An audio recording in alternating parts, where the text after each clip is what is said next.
من الشیطان الرجیم بسم اللہ الرحمن الرحیم۔ عزیزان من، آج جولائی 1984 کی 6 تاریخ ہے اور درس قرآن کریم کا آغاز سورہ عبس سے ہوتا ہے، 80ویں سورت 80۔ عبس وتولی ان جاءہ الاعمی، اس نے تیوری چڑھائی، منہ بسورا، بڑا ناگوار گزرا اس کے اوپر کہ اس کے پاس ایک غریب اندھا کیوں آ گیا۔ بات اتنی سی ہے، تشریح بعد میں کروں گا۔ تمہیداً ایک اہم نقطہ ہے، ضمناً تو وہ پہلے بھی میرا خیال ہے کئی بار آ چکا ہے، لیکن اس سلسلے میں خاص طور پر میں اسے دہرانا ضروری سمجھتا ہوں۔ قرآن کریم کے راستے میں سازشوں سے جو رکاوٹیں پیدا کی گئیں، ان میں ایک عقیدہ شان نزول کا بھی ہے۔ کوئی سا آپ ترجمہ یا کم از کم تفسیری ترجمہ دیکھ لیں گے تو وہاں لکھا ہوا ملے گا کہ اس آیت کی شان نزول یہ ہے اور اس حکم کی شان نزول یہ ہے۔ یہ شان نزول کیا چیز ہے؟ اور میں نے یہ عرض کیا کہ جو رکاوٹیں بڑی بڑی پیدا کی، ان میں سب سے بڑی رکاوٹ ایک شان نزول کا عقیدہ ہے۔ اللہ تعالیٰ کے پروگرام کے مطابق وحی کا سلسلہ قرآن پہ ختم ہوا، نبوت نبی اکرم صلی اللہ علیہ وسلم کی ذات پر ختم ہوئی۔ دین کو مکمل کر دیا خدا نے قرآن کے اندر۔ دین میں رہنمائی دی گئی ہے تمام نوع انسانی کے لیے، ابدی طور پر، یعنی قیامت تک کے لیے۔ تکمیل بھی ایسی دین کی کہ کوئی گوشہ ایسا نہیں جو اس میں ناقص، ناتمام یا تشنہ رہ گیا ہو، یا یہ محدود رہ گیا ہو کسی خاص زمانے کے تک۔ قیامت تک کے لیے نوع انسانی کے سامنے جو پرابلمز آنی تھیں، ان کے متعلق قرآن میں رہنمائی دی گئی۔ اور مشیت نے جب یہ دیکھا کہ اب اس کے بعد کسی مزید حکم، قانون، اصول، قدر، رہنمائی کی ضرورت نہیں ہے، تو اس سلسلے کو ختم کر دیا۔ تو گویا یہ مشیت کے ایک پروگرام کے مطابق یہ ضابطہ، ایک ہدایت نازل ہوا خدا کی طرف سے، مکمل کیا گیا اسی مشیت کے مطابق۔ جو کچھ خدا نے دینا تھا وہ اس میں دے دیا۔ پھر اسے سمجھ لیجئے، جو کچھ خدا نے نوع انسانی کو قیامت تک کے لیے دینا تھا وہ اس کے اندر دے دیا۔ شان نزول کے معنی یہ ہیں، یہ جو عقیدہ پیدا کیا گیا کہ وہ اصل میں فلاں واقعہ اس طرح سے ہوا تھا، فلاں نے فلاں کے ساتھ یہ کیا تھا، تو اس پہ یہ آیت نازل ہوئی۔ بیویاں بلا حجاب باہر نکلا کرتی تھیں۔ حضرت عمر رضی اللہ تعالیٰ عنہ نے آ کے رسول اللہ سے شکایت کی کہ اس طرح سے فتنہ پرور لوگوں کو موقع مل جاتا ہے فتنہ برپا کرنے کا، ان کو باپردہ نکلنا چاہیے۔ ان کی شکایت رسول اللہ نے سنی تو اس پر خدا کی طرف سے پردے کے احکام نازل ہوئے۔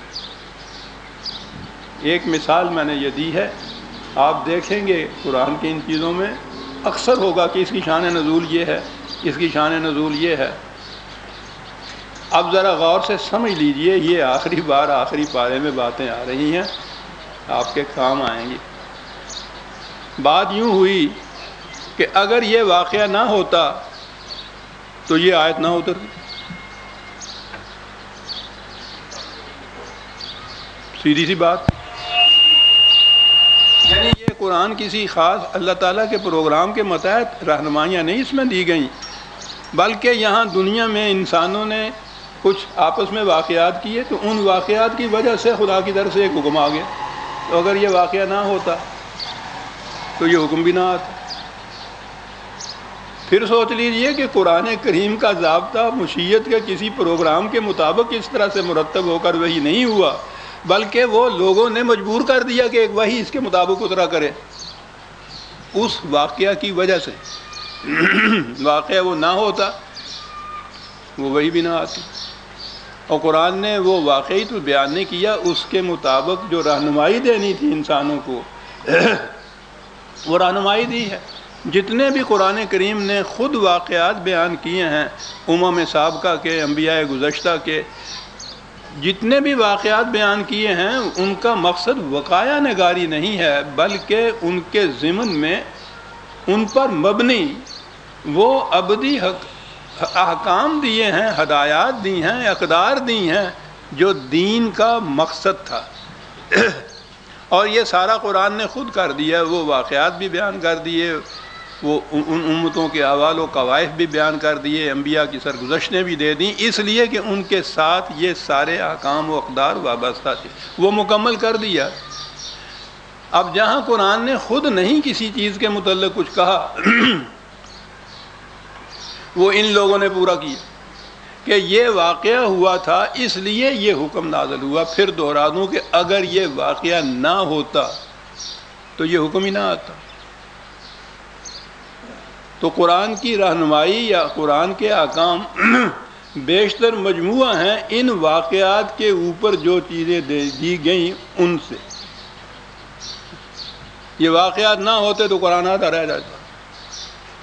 پھر یہ واقعات نبی اکرم صلی اللہ علیہ وسلم کی زندگی تک ہی ہوئے نا، واقعات تو ہوتے رہتے ہیں قیامت تک۔ اگر حضور کچھ عرصہ اور زندہ رہتے اور کچھ واقعات ہوتے تو اور بھی احکام آ جاتے، قرآن میں اضافہ اور ہو جاتا، اور حضور کے بعد قیامت تک واقعات تو ہوتے رہیں گے۔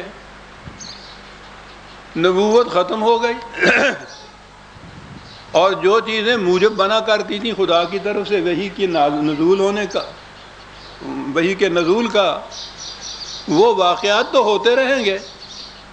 اب اس کے مطابق وحی کی رہنمائی نہیں آئے گی کیونکہ وحی کا سلسلہ ختم ہو گیا۔ تو یہ سب یہ آنکھوں میں پڑ رہی ہے۔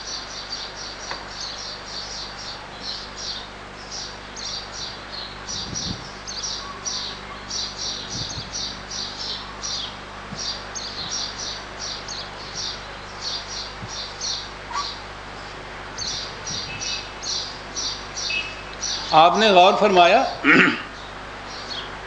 کہ اس عقیدے نے قرآن، وحی کا مقصد، قرآن دین کی اکملیت، ختم نبوت، ان تمام کے اوپر کیا اثر ڈالا اس عقیدے نے؟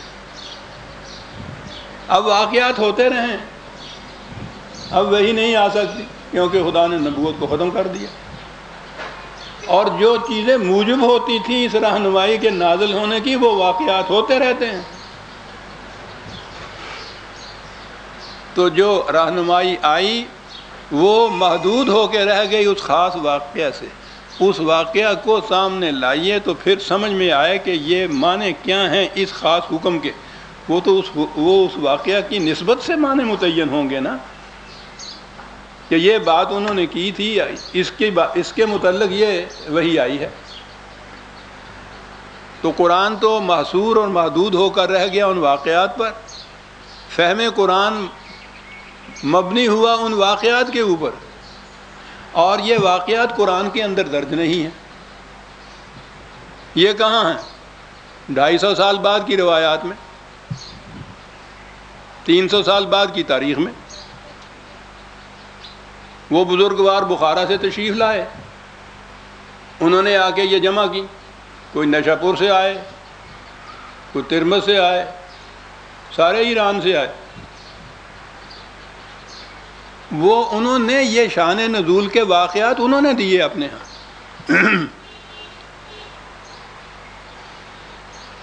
اب جو واقعہ انہوں نے دے دیا اس آیت کے معنی اس سے متعلق ہوگا، وہی مفہوم ہو گیا اس کا۔